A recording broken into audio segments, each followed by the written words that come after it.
tellement plaisant de pouvoir venir à tous les dimanches puis se rencontrer. It's such a blessing for us to get together on Sunday morning and to see each other, to talk, and to share the love of Jesus Christ. C'est extraordinaire de pouvoir venir, de se voir et de partager l'amour de Jésus les uns avec les autres. Comme introduction, je vais faire une introduction bilingue. Fait que ça va être un petit peu plus long, 2 minutes. I will do an introduction bilingual today because it's not on the screen. But I want to remind us about the ones that were with us and that are gone to be with the Father.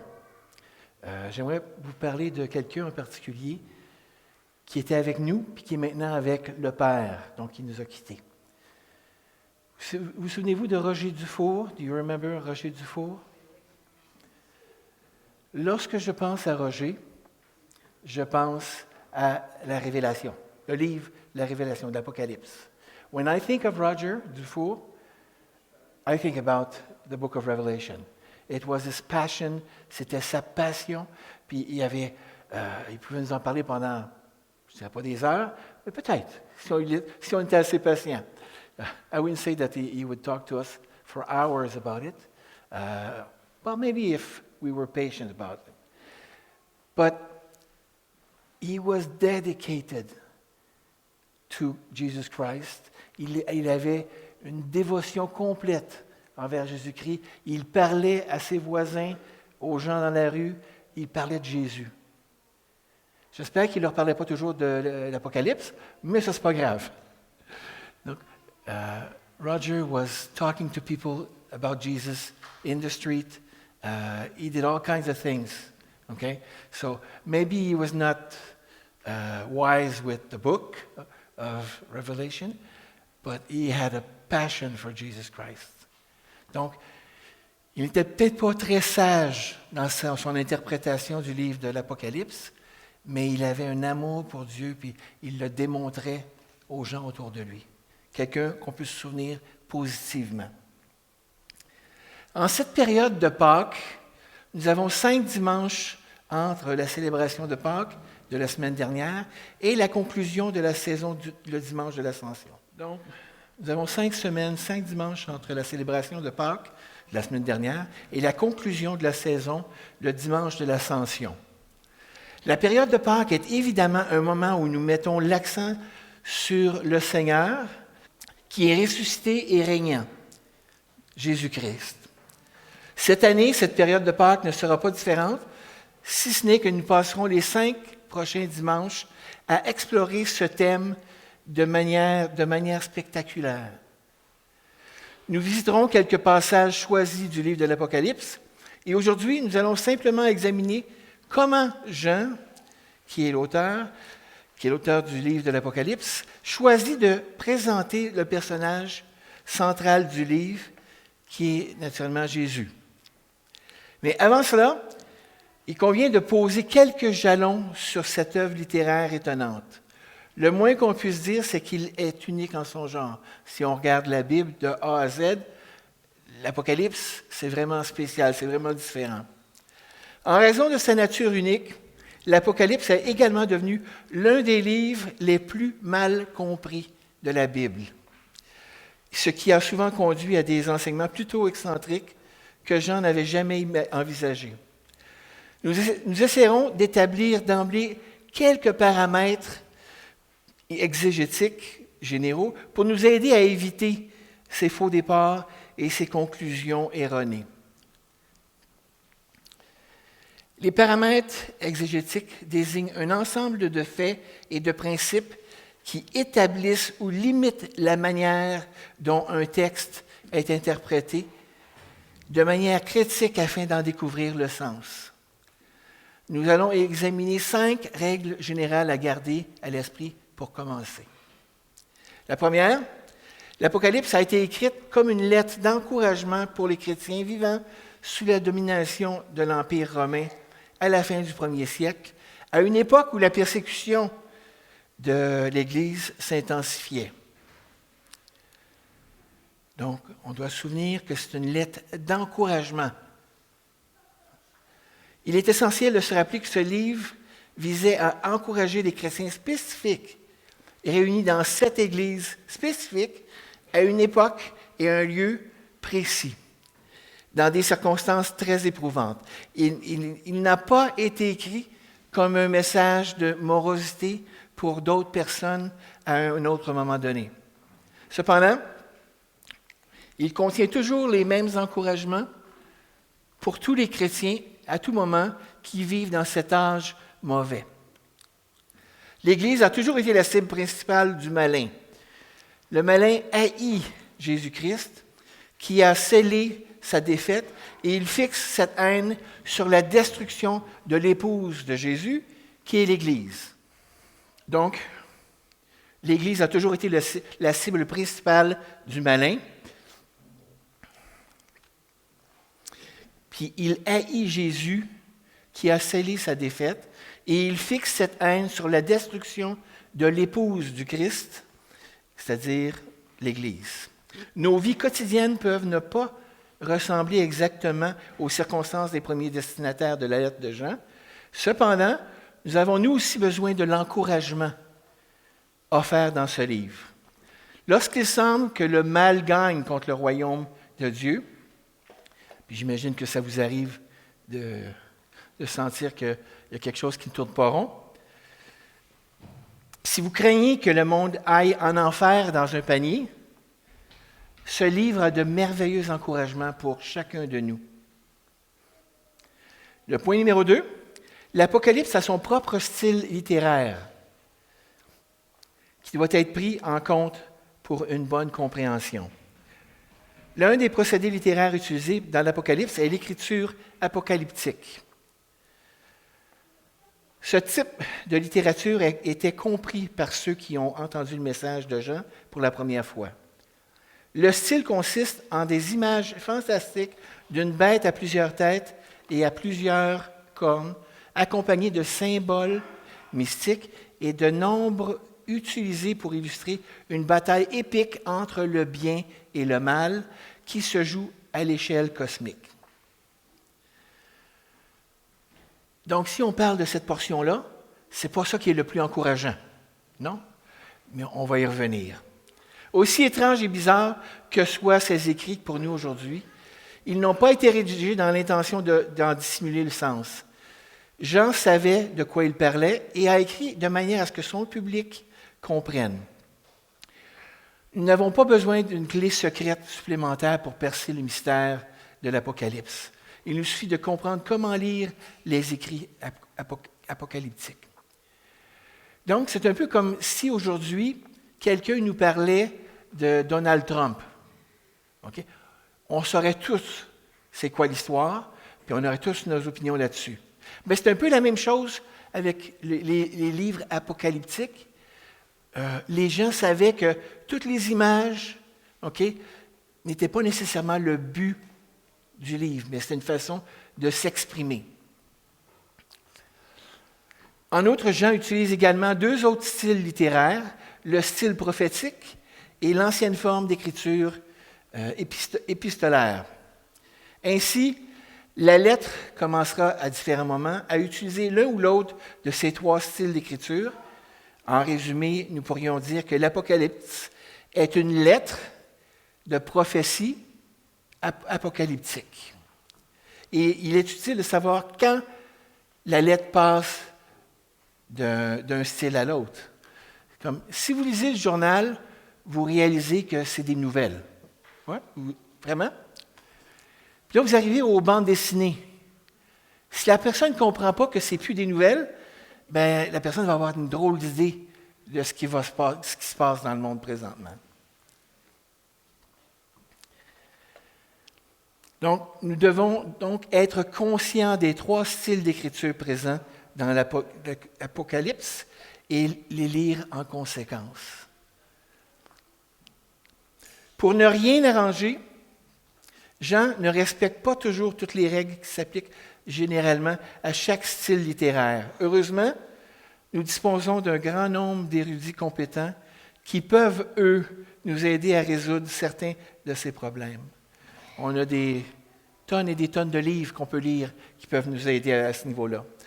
Nous n'aurons pas à nous en préoccuper de cela dans l'Apocalypse 1, versets 4 à 8, qu'on analyse aujourd'hui. Aussi étrange que le livre de l'Apocalypse puisse paraître par rapport à la plupart des autres livres de la Bible, son message principal est cohérent.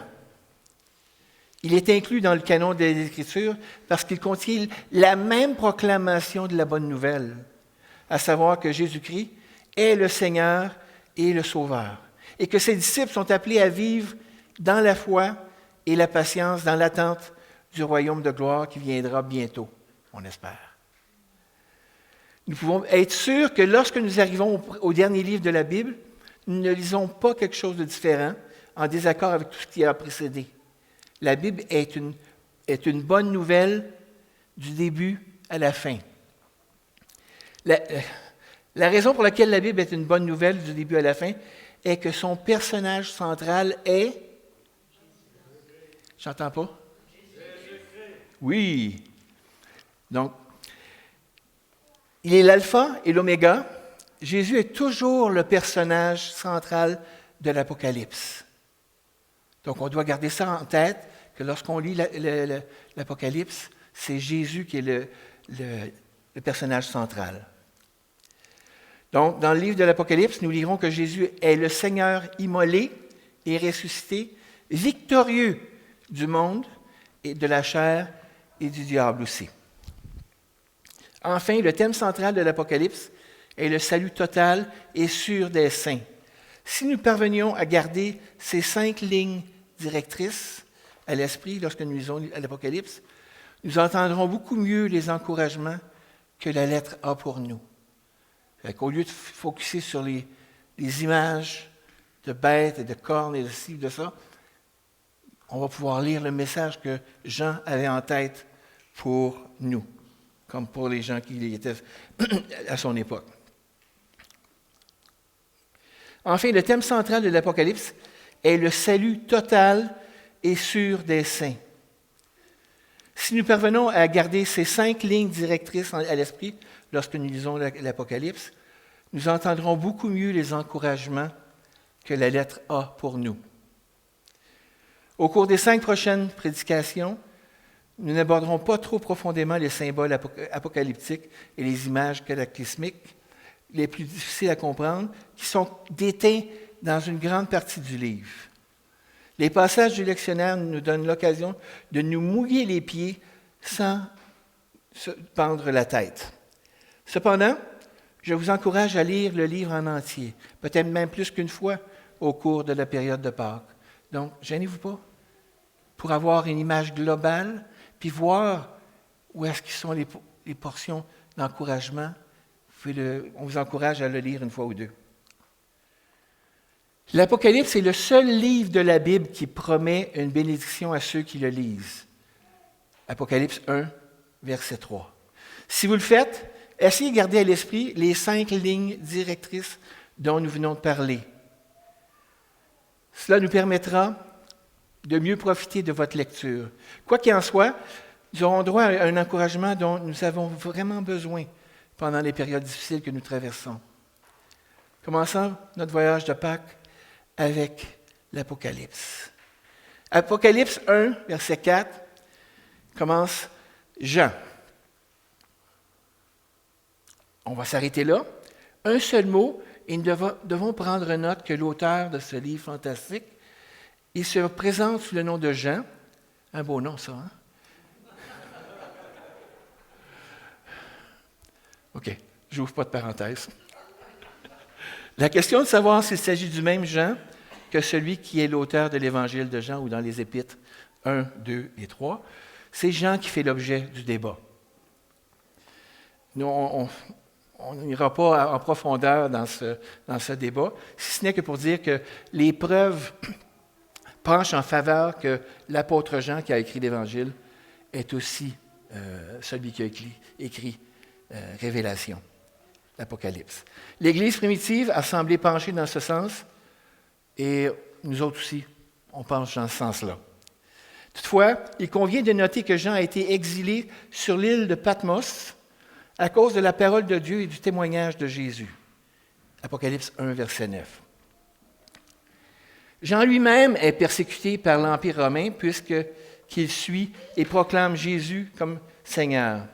Ce message suscitait la colère de ceux qui étaient au pouvoir et qui n'appréciaient pas un message qui les exposait comme n'étant pas des dieux. Ce n'est pas César qui est Dieu. C'est Dieu le Père, Jésus et le Saint-Esprit. Patmos était très probablement utilisé comme une colonie pénitentiaire pour ceux qui ne s'alignaient pas sur le récit de l'Empire. On pourrait dire qu'il s'agissait d'une tentative de Rome de censurer la liberté d'expression. Cependant, ce qui était destiné à faire taire le message de Jean n'a servi qu'à lui donner un mégaphone. Il était seul sur une île rocheuse, presque déserte. Puis Jean regarde la mer déchaînée,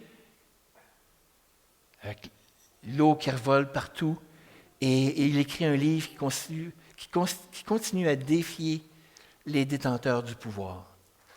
Donc, le fait d'avoir été envoyé sur l'île de Patmos n'a pas empêché Jean de continuer à promouvoir la parole de Dieu.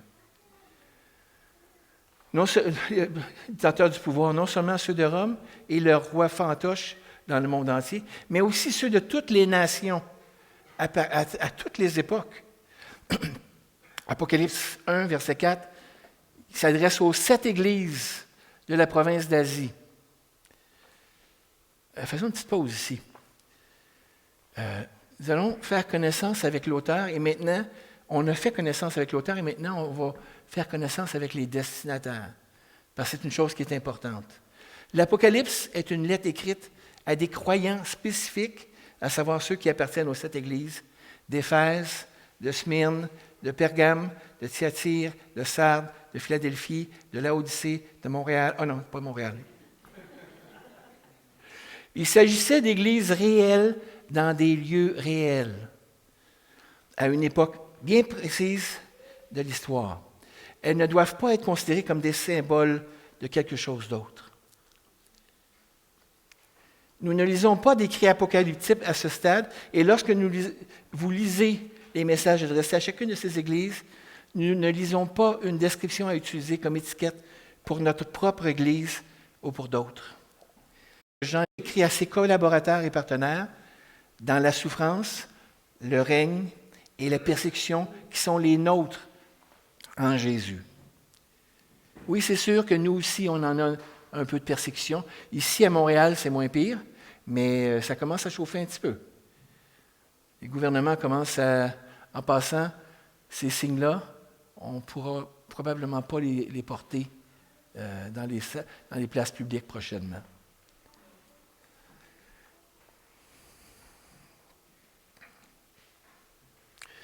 Nous devons donc d'abord comprendre que Jean écrit directement aux siens pendant une période de souffrance qu'il partage. Il écrit pour les encourager et les préparer à l'escalade de la persécution qu'il voit poindre à l'horizon. Donc, il voit les troubles qui s'en viennent. Jean a été inspiré de voir dans le martyre d'Antipas, qu'il appelle mon témoin fidèle, on parle dans Apocalypse 2, verset 13, un signe avant-coureur de temps plus sombre à venir pour les Églises. Toutefois, cela ne signifie pas que la lettre ne s'adresse pas à nous aussi. En fait, les 7 Églises ont reçu l'intégrité de la lettre. Chaque Église a donc pu lire ce que Jean a écrit à toutes les autres. Ça a pu être un peu embarrassant à certains moments lorsqu'il fait des commentaires différents. Mais il s'agissait d'une lettre circulaire qui s'adressait à tous.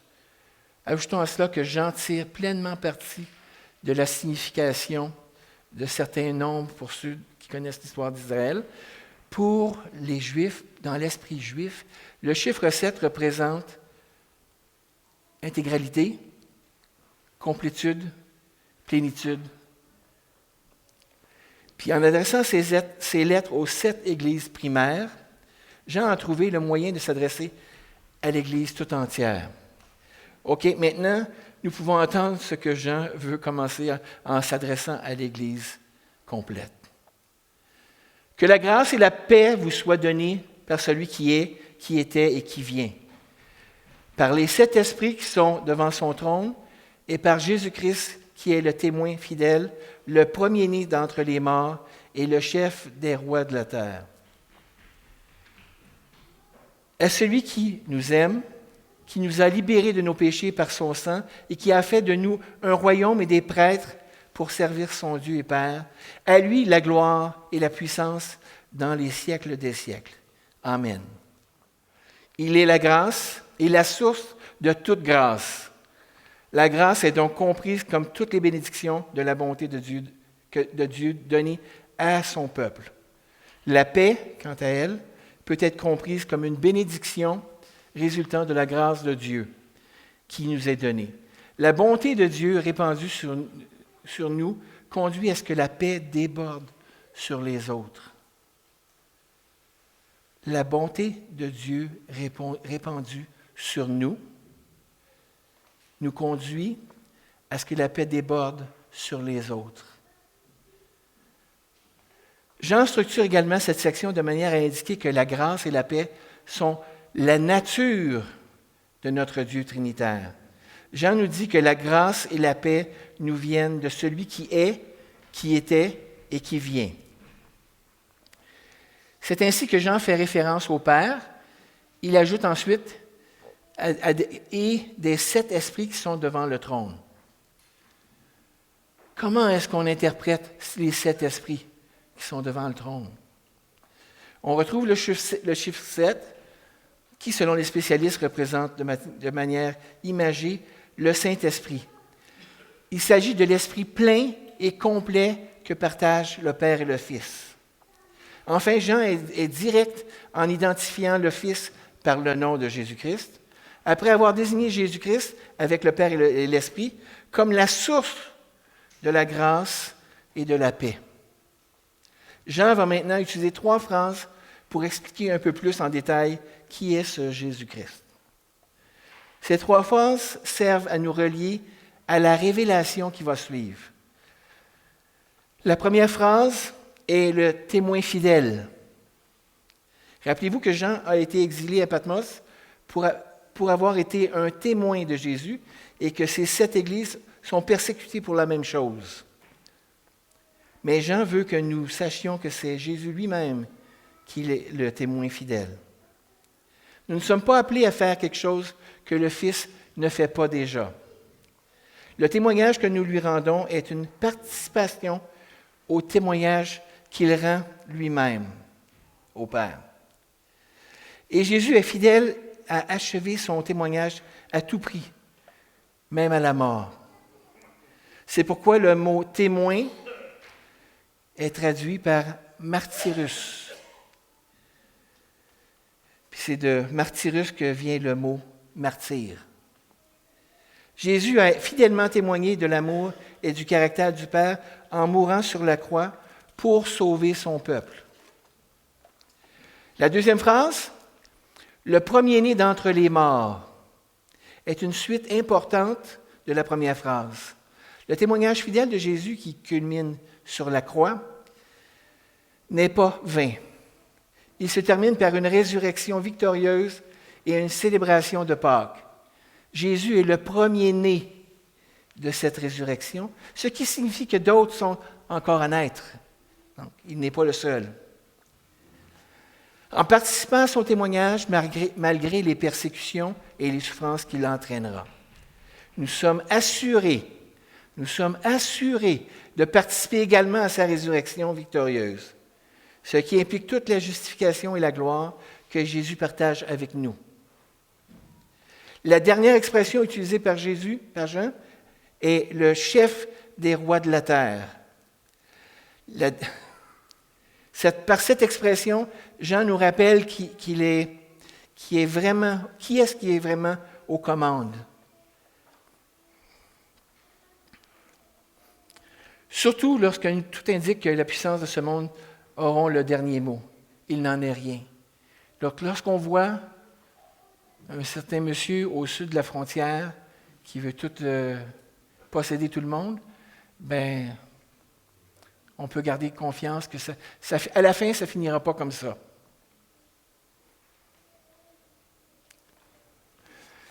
Même ceux qui utilisent leur trône terrestre pour défier Dieu sont toujours sous la souveraineté de Dieu. Dieu est en contrôle de tout. Ce rappel aurait été nécessaire pour ceux qui vivaient sous la tyrannie de la domination romaine à l'époque de la rédaction de l'Apocalypse. À cette époque, il semblait que Rome était invincible et qu'elle régnait véritablement sur tout le monde entier. Nous pouvons également rencontrer des moments où le mal et ceux qui déshonorent l'autorité qui leur a été donnée par des intentions et des actions malveillantes semblent avoir le contrôle total.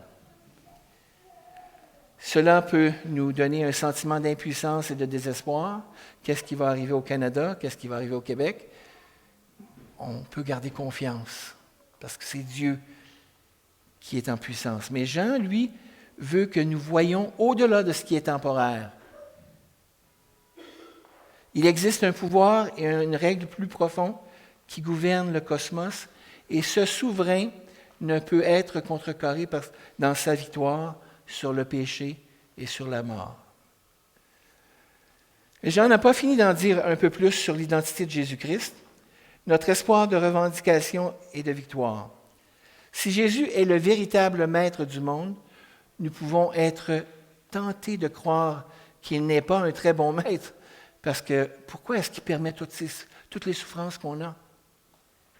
Jean savait peut-être que ses frères et sœurs de cette Église auraient ce conflit interne.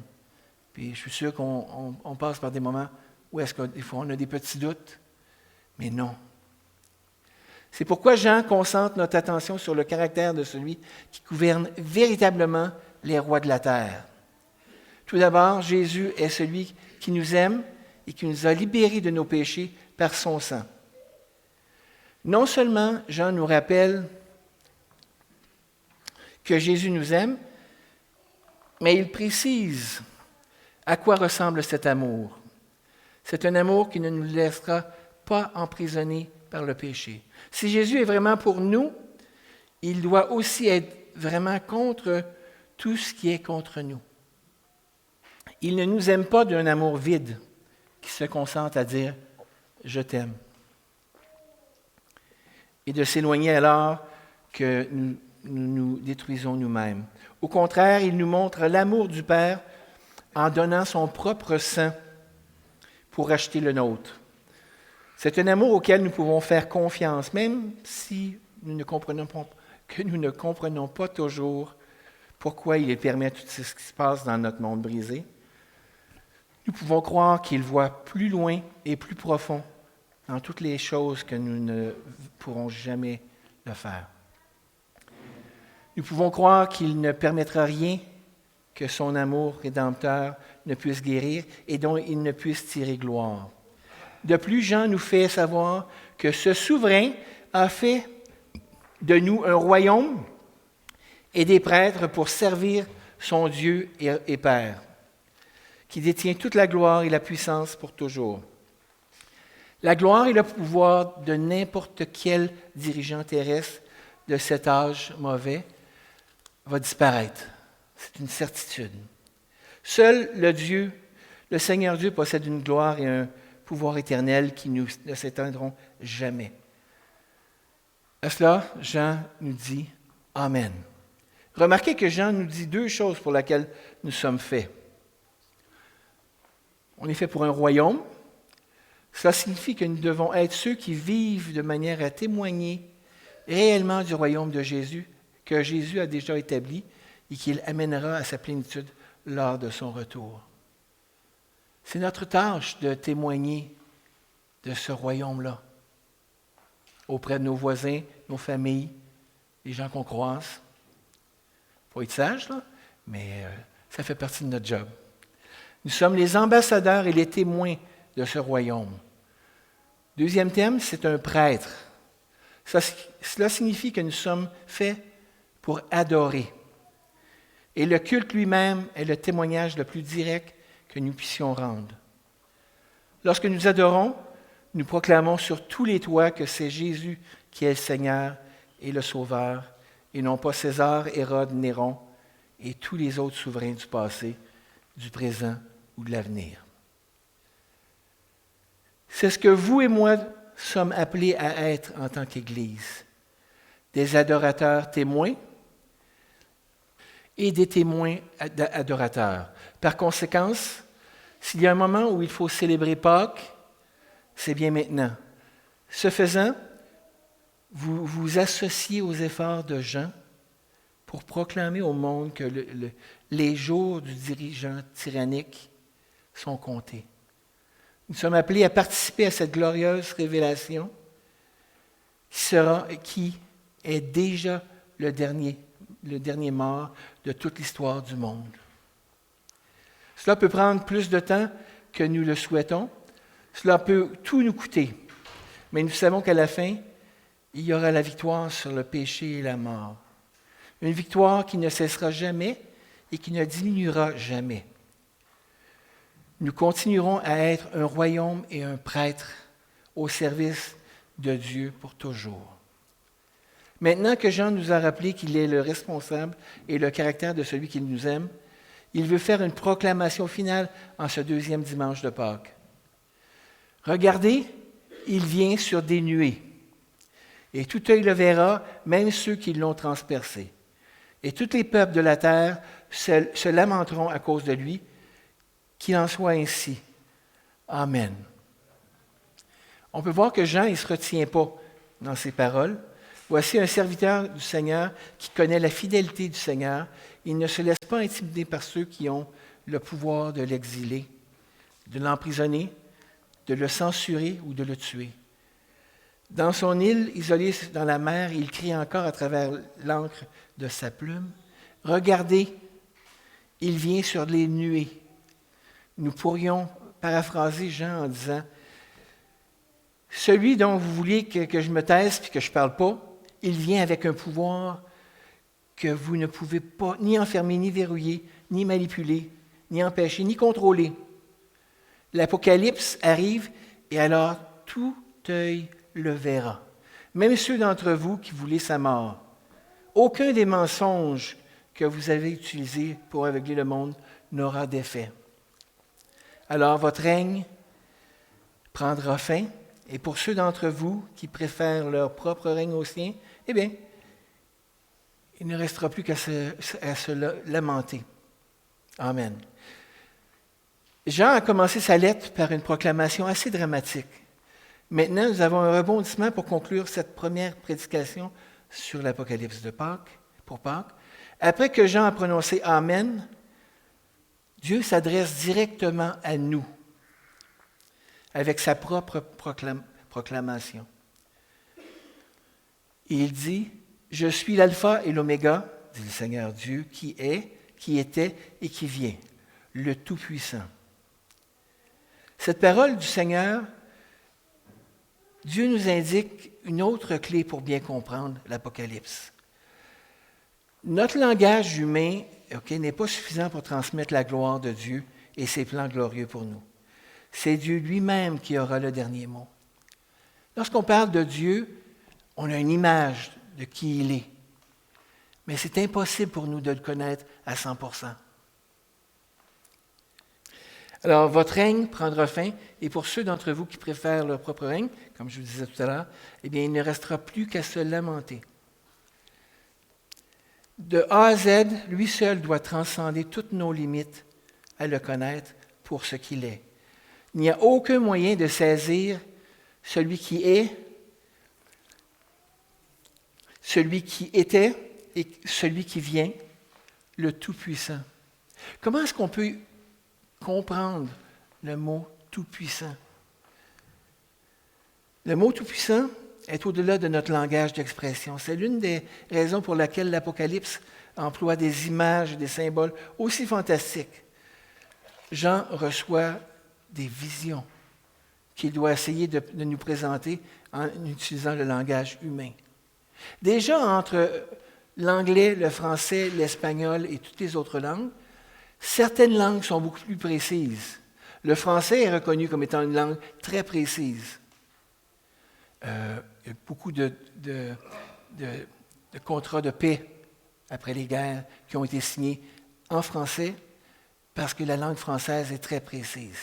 Mais encore là, elle n'est pas encore assez précise pour être capable de nous faire un dessin clair de c'est quoi être tout-puissant.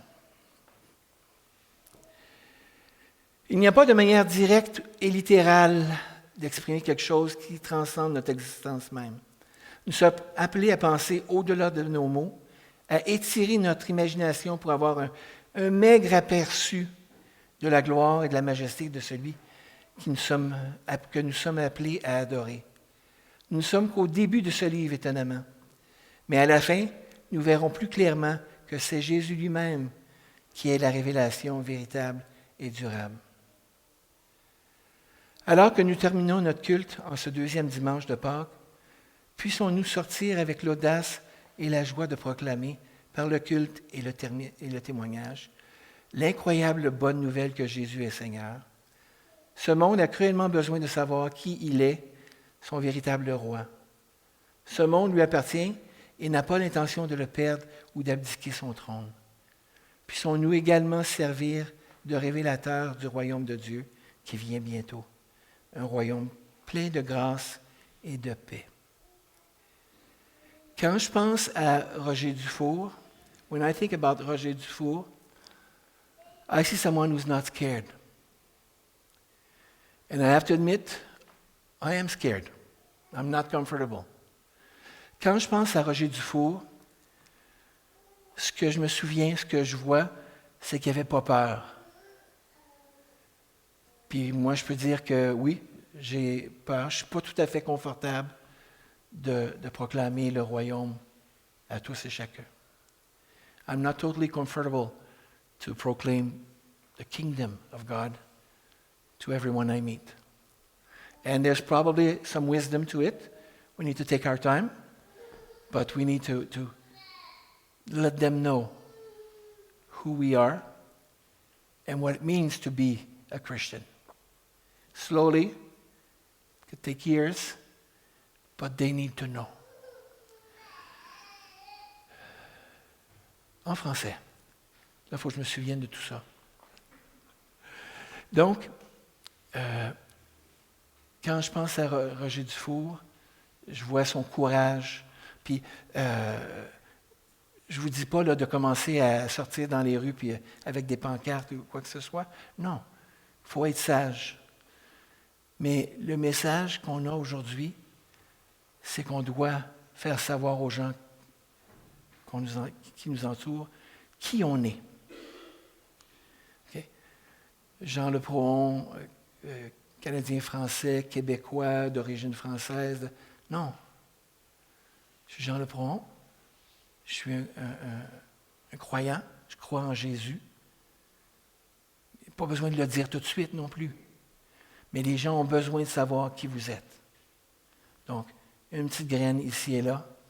Et à un moment donné, le Saint-Esprit va travailler avec eux, puis ils vont poser des questions. C'est à ce moment-là qu'on les prend par le bras, puis « Hey, viens, on va prendre un café, puis on va en parler. » So, when the people that we meet with need to know who we are. No need to tell them like forcefully, but they need to know who you are. Okay, that you're Jean Le Prohon, French Canadian, Quebecer, Montrealer, East End Montreal. Doesn't matter. They need to know that we are Christians, that we are believers, and that's the big part of who we are. And no need to jump and force them, but you plant a seed. You plant a seed, you plant a seed, and the Holy Spirit will work with them in His time. And at one point, they're going to ask a question. And then take them under your arm and let's go have a coffee and we could talk about that. This is what the message of Easter is. C'est ça le message de Pâques. Jésus est mort, il est ressuscité pour qu'on puisse partager la bonne nouvelle de sa vie et qu'on est sauvé.